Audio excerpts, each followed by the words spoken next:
Chemistry में unit 2 परमाणु संरचना में आज का हमारा लेक्चर है स्पेक्ट्रम और स्पेक्ट्रम के प्रकार। इससे पहले भी हमने विद्युत चुंबकीय विकिरणें और विद्युत चुंबकीय स्पेक्ट्रम के बारे में पढ़ रखा है, तो इसे समझने में ज्यादा प्रॉब्लम नहीं होगी। ठीक है, स्पेक्ट्रम क्या होता है इसके बारे में हम लोग आज डिटेल पढ़ेंगे।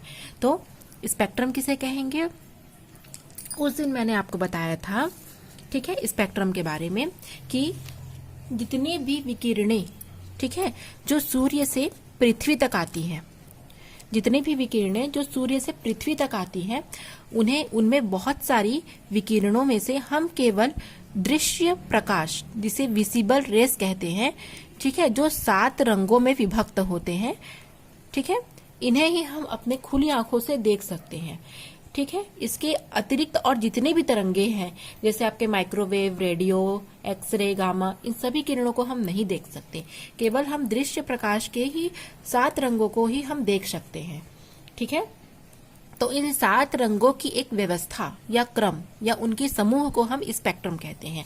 ये उन दिनों हमने पढ़ा था इससे पिछले लेक्चर में, तो इसे मैं आपको और एकदम उदाहरण से, एग्जाम्पल से एकदम सरल तरीके से बता रही हूँ। आप स्कूल जाते हैं तो स्कूल में जब प्रेयर की घंटी बजती है तब क्या होता है, सारे बच्चे लाइन अप करते हैं, जिसमें से 9th के बच्चे अलग, 10th के बच्चे अलग, 11th के बच्चे अलग, 12th के बच्चे अलग, इस प्रकार से सारे बच्चों की लाइनें अलग अलग होती हैं। सब एक साथ तो नहीं खड़े होते हैं। ठीक है, तो हम उसको मान सकते हैं कि ये भी एक प्रकार का पैटर्न है। तो स्पेक्ट्रम का मतलब पैटर्न भी होता है। ठीक है, उसी प्रकार से ये 7 रंगे भी एक पैटर्न में होती है।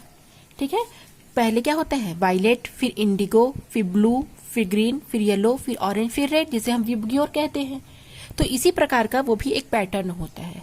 और ये पैटर्न किस पर बेस्ड होता है, जैसे कोई भी अगर लाइन अप हो रहा है तो पहले जो हाइट में कम है वो खड़ा है, उसके बाद इससे जो हाइट में ज्यादा है वो खड़ा है, इससे ज्यादा हाइट में है वो, तो ये हाइट के ऊपर क्या होता है, बेस्ड होता है। तो उसी प्रकार से स्पेक्ट्रम भी किस पर बेस्ड होता है, तरंग दैर्घ्य, जिसको हम वेवलेंथ कहते हैं, फ्रीक्वेंसी और ऊर्जा, इस पर क्या होता है, ये इन गुणों पर ही ये निर्भर होता है।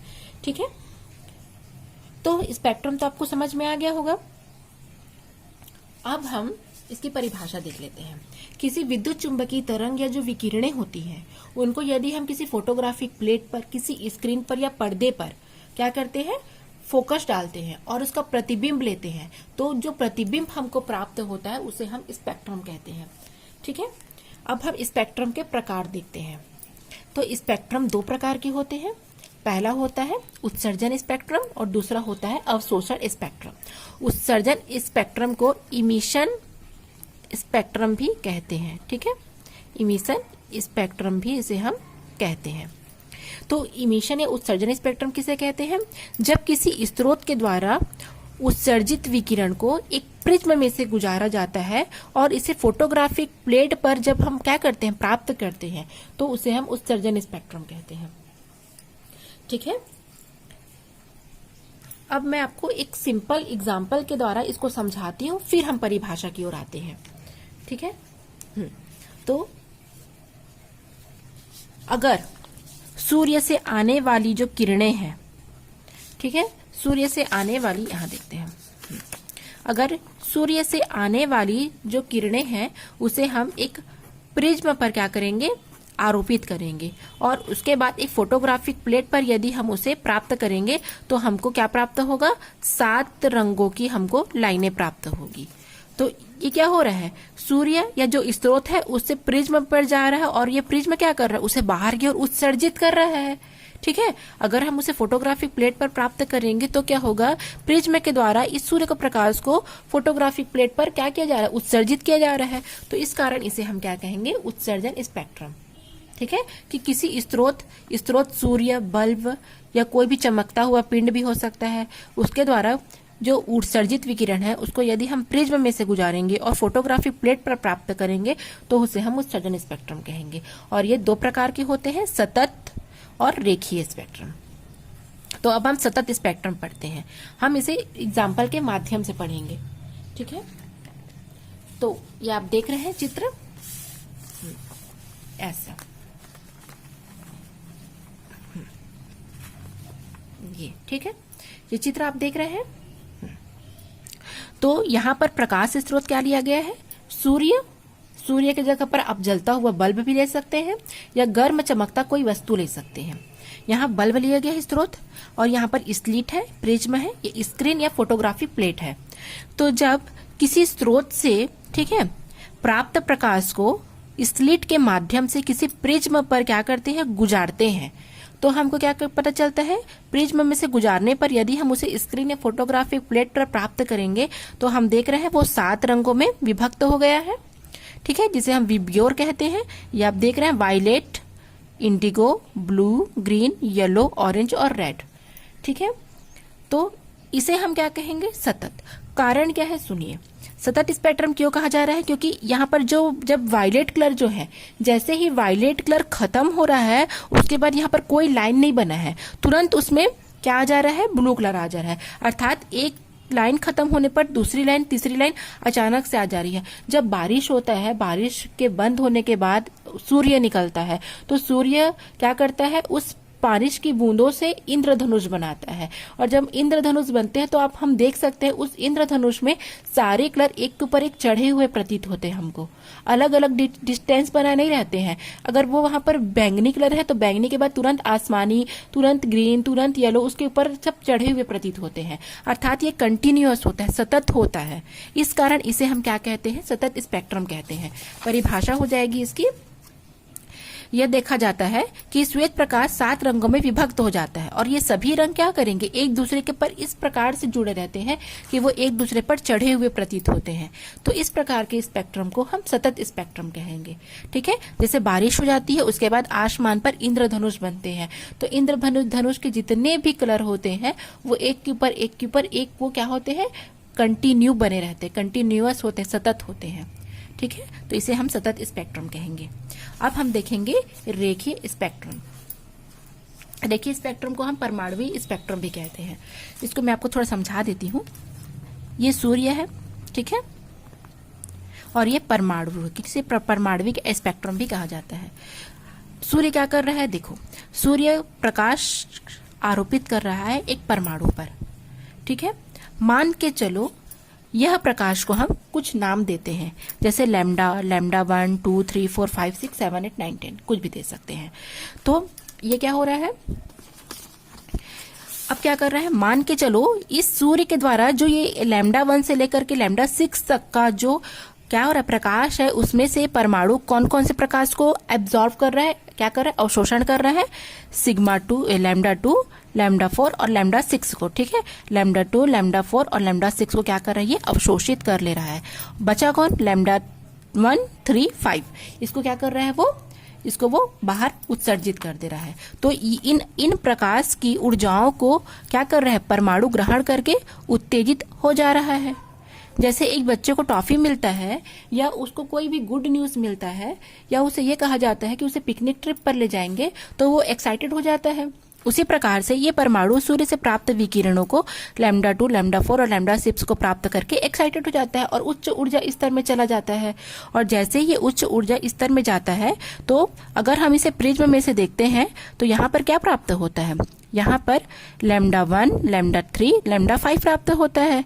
बाकी तीनों को ये क्या करता है, एब्जॉर्ब कर लेता है और उत्तेजित अवस्था में चला जाता है, ठीक है। उसके बाद कुछ समय पश्चात ये वापस से अपनी निम्न अवस्था में आने के प्रयास करता है, अर्थात अपने ग्राउंड स्टेट में आने का प्रयास करता है। जैसे आपको कोई पिकनिक ट्रिप के लिए लेकर गया है और आप 1 दिन, 2 दिन, 3 दिन घूम लिए, उसके बाद आपको क्या लगेगा, घर जाने का मन करेगा वापस से। तो वैसे ही ये उत्तेजित होकर के उच्च ऊर्जा स्तर में चला जाता है, वापस से ये निम्न ऊर्जा स्तर में आने का प्रयास करता है। तो क्या करेगा, वापस से निम्न ऊर्जा स्तर में आएगा और क्या करेगा, ये लैम्डा 2, लैम्डा 4 और लैम्डा जो 6 है उसको बाहर निकालेगा, अपने से बाहर उत्सर्जित करेगा। और बाहर उत्सर्जित करेगा तो अब इस पर क्या होगा, इसमें केवल लैम्डा 2, लैम्डा 4 और लैम्डा 6 है। तो यहाँ पर 3 प्रकार की रेखाएं बनती हैं, ठीक है। तो इन 3 प्रकार की रेखाओं को हम रेखीय स्पेक्ट्रम कहते हैं। ये एकदम सरल सिंपल लैंग्वेज में आपको समझाई हूं। अब हम इसको परिभाषित रूप में देखेंगे। तो रेखीय स्पेक्ट्रम का देख लेते हैं। ये हो गया आपका रेखीय स्पेक्ट्रम, ठीक है। तो रेखीय स्पेक्ट्रम में क्या होगा, यहाँ पर आप कोई वाष्प से लवण ले सकते हो, है ना। मान के चलो NaCl का हम एक वाष्पशील लवण लें, क्योंकि NaCl को अगर खुला छोड़ेंगे तो वो पिघलने लगता है। तो NaCl का वाष्पशील लवण है। यदि इसको हम गर्म किए या इसमें से हम विद्युत विसर्ग लगा करके इसमें हम क्या करेंगे, अगर हम इसमें विद्युत धारा प्रवाहित करेंगे और गर्म करेंगे तो इसमें से क्या होगा, इसमें से प्रकाश उत्सर्जित होगा, प्रकाश बाहर निकलेंगे और उसको यदि स्लिट के माध्यम से किसी प्रिज्म पर क्या करेंगे, आरोपित करेंगे, तो क्या प्राप्त होगा हमको, हम यह देखेंगे कि वो बाहर क्या कर रहा है, विकिरणों को या किरणों को बाहर उत्सर्जित कर रहा है। और यह जो उत्सर्जन है वो सतत या कंटिन्यूस ना होकर के क्या हो रहा है, एक रेखा के रूप में प्राप्त हो रहा है। तो इसीलिए हम इसे रेखीय स्पेक्ट्रम कहते हैं।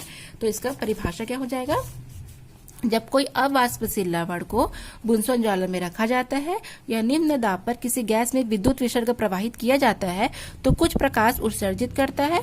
उत्सर्जित प्रकाश का रंग पदार्थ की प्रकृति पर निर्भर करता है।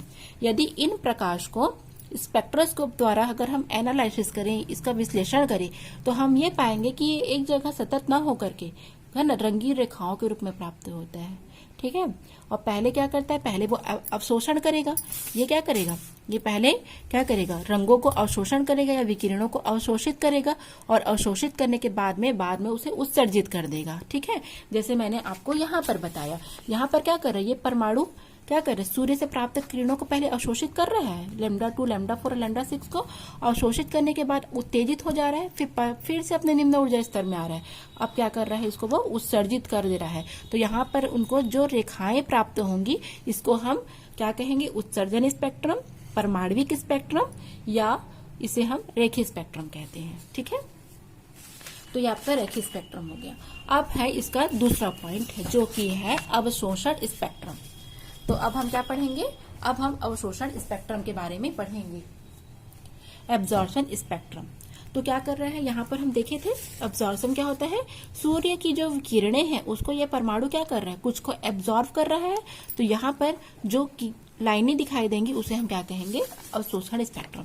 ठीक है, या फिर इसे हम इस तरीके से भी परिभाषित कर सकते हैं, अगर कोई प्रकाश स्रोत है, ठीक है, इस प्रकाश स्रोत से निकलने वाले प्रकाश को जब हम किसी विलयन में क्या करते हैं, विलयन से गुजारते हैं और विलयन के बाद एक प्रिज्म रखते हैं और प्रिज्म में से गुजारते हैं, तो हमको फोटोग्राफिक प्लेट पर दो काली रेखाएं प्राप्त होती हैं।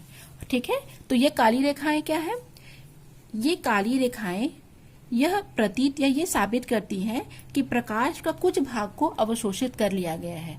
ठीक है, ये NaCl का विलयन क्या करता है, जो किरणें होती हैं या जो रंगों की जो रेखाएं होती हैं उनमें से जो हाई वेवलेंथ की होती हैं उसको ये क्या करती हैं, अपने में अवशोषित कर लेती हैं।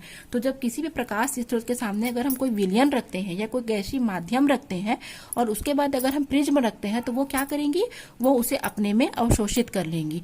अवशोषित करने के कारण यहाँ पर कुछ क्षेत्रों में काले रंग की रेखाएं दिखाई देंगी, जिसको हम क्या कहेंगे, जिसको हम अवशोषण स्पेक्ट्रम कहेंगे। किसी स्रोत से प्राप्त श्वेत प्रकाश को जब किसी विलयन या तत्व की वाष्प से गुजारा जाता है तथा स्पेक्ट्रोस्कोप के से उसको अगर हम एनालिसिस या विश्लेषित करेंगे तो क्या होगा, प्राप्त स्पेक्ट्रम में कुछ काले रंग की रेखाएं दिखाई देंगी और ये जो काले रंग की रेखाएं हैं ये साबित करती हैं कि उस विशिष्ट क्षेत्र के प्रकाश को पदार्थ के द्वारा अवशोषित कर लिया गया है। ठीक है, तो ये पूरा अवशोषण स्पेक्ट्रम, उत्सर्जन स्पेक्ट्रम जिसके अंतर्गत सतत और रेखीय स्पेक्ट्रम है, इनके बारे में आज मैंने आपको जानकारी दे दी है। आप इसका नोट्स बना लीजिए, इसका स्क्रीनशॉट कर लीजिए। ठीक है, स्क्रीनशॉट कर लीजिए, इसको नोट्स बना लीजिए, इम्पोर्टेंट है, एग्जाम में आते हैं और जानकारी भी रखनी चाहिए। चलिए, थैंक्स फॉर वॉचिंग।